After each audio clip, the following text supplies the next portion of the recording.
दोस्तों, अगर आप अपने मन को कैसे नियंत्रित करें इस बारे में जानकारी जानना चाहते हैं तो आप सही जगह पर आए हुए हैं। अगर आप इस वीडियो को आखिर तक देखते हैं तो आपको समझ में आ जाएगा कि मन क्या है, अपने मन को कैसे समझें और अपने मन को काबू में कैसे करें। दोस्तों, इस वीडियो में हम आपके साथ जानकारी दो तरह से शेयर करेंगे।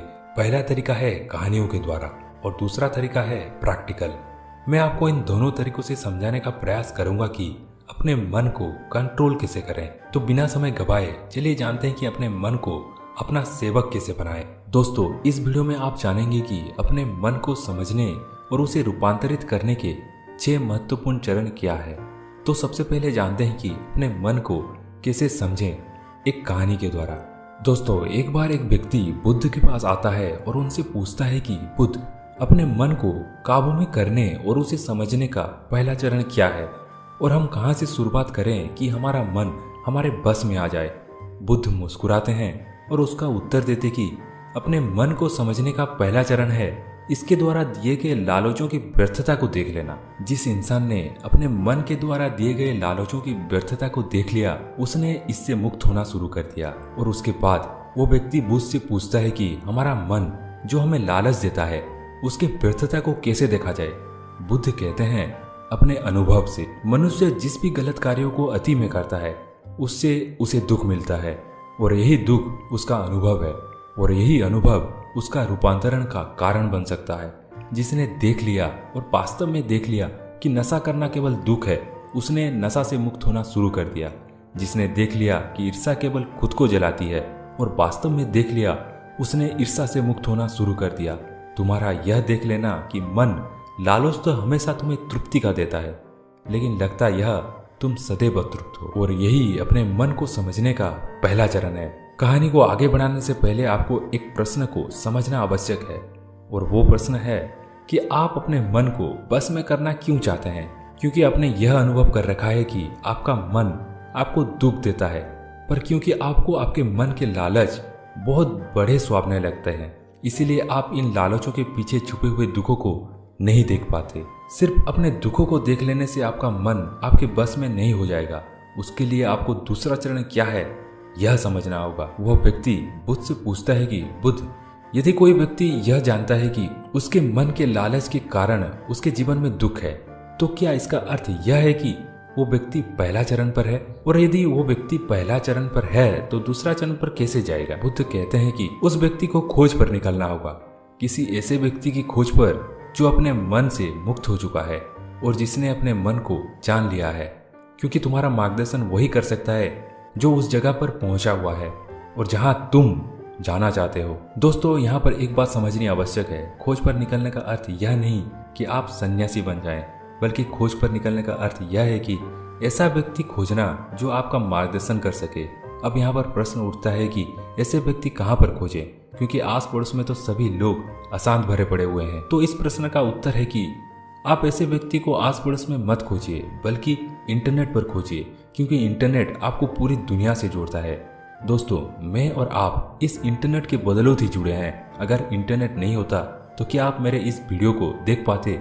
नहीं ना। दोस्तों, इस दुनिया में बहुत सारे लोग थे और अभी भी हैं और हमेशा रहेंगे जो आपका मार्गदर्शन कर सकते हैं। कहानी में वापस लौटते हैं और अच्छे से जानते हैं कि अपने मन को समझने का दूसरा चरण क्या है। वो व्यक्ति बुद्ध से पूछता है कि उस व्यक्ति की पहचान क्या है जिसने अपने मन को समझ लिया है और जिसने खुद को जान लिया हुआ है।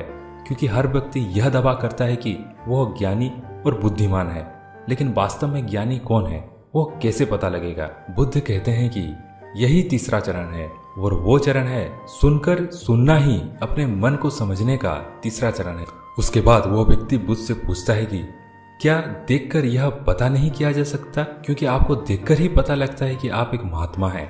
बुद्ध कहते हैं कि देखने में तो कोई भी व्यक्ति शांत लग सकता है, लेकिन भीतर से वो क्या है यह उसके शब्द ही बता सकते हैं। लेकिन ध्यान रहे कि सब पर भी विश्वास एकदम से नहीं कर लेना है। किसी भी बात पर विश्वास इसीलिए कर लेना है कि उसे मैंने कहा हुआ है या किसी महात्मा ने कहा हुआ है। किसी भी बात पर विश्वास आपको तब कर लेना है जब वह तुम्हारा अनुभव बन जाए। गौतम बुद्ध के द्वारा कही गई इस बात को मैं आपको थोड़ा आसान भाषा में समझाने की कोशिश करता हूँ। दोस्तों, कोई कहता है कि ध्यान करना अच्छा है तो कोई कहता है कि ध्यान करना बुरा है। ये दोनों ही हत्या है।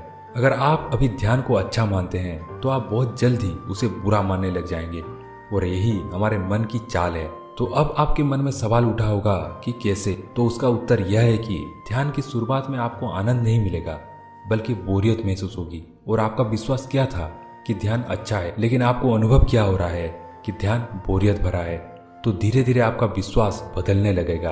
पहले आप ध्यान को अच्छा मानते थे, लेकिन अब आप ध्यान को बुरा मानने लग जाएंगे। आप एक अति से दूसरे अति पहुंच जाएंगे और यही हमारे मन की चाल है। हमारा मन हमें अतियों में ही भटकाता रहता है और अगर आप ध्यान को बुरा मानते हैं तो आप कभी भी ध्यान करेंगे ही नहीं। अब कहानी में वापस लौटते हैं और अच्छे से समझते हैं कि अपने मन को समझने का तीसरा चरण क्या है। बुद्ध कहते हैं कि किसी भी बात पर विश्वास तब तक नहीं करना है जब तक वह तुम्हारे विवेक की कसौटी पर खरी ना उतर जाए, और उसके लिए कर्म करना आवश्यक है और कर्म ही अपने मन को समझने का चौथा चरण है। अगर आप धन कमाना चाहते हैं तो आपको सही दिशा में कर्म करना आवश्यक है। ठीक उसी प्रकार अगर आप खुद को जानना चाहते हैं तो आपको सही दिशा में कर्म करना आवश्यक है। वो आदमी बुद्ध से पूछता है कि सही दिशा में कर्म करते वक्त आदमी क्या गलती कर सकता है।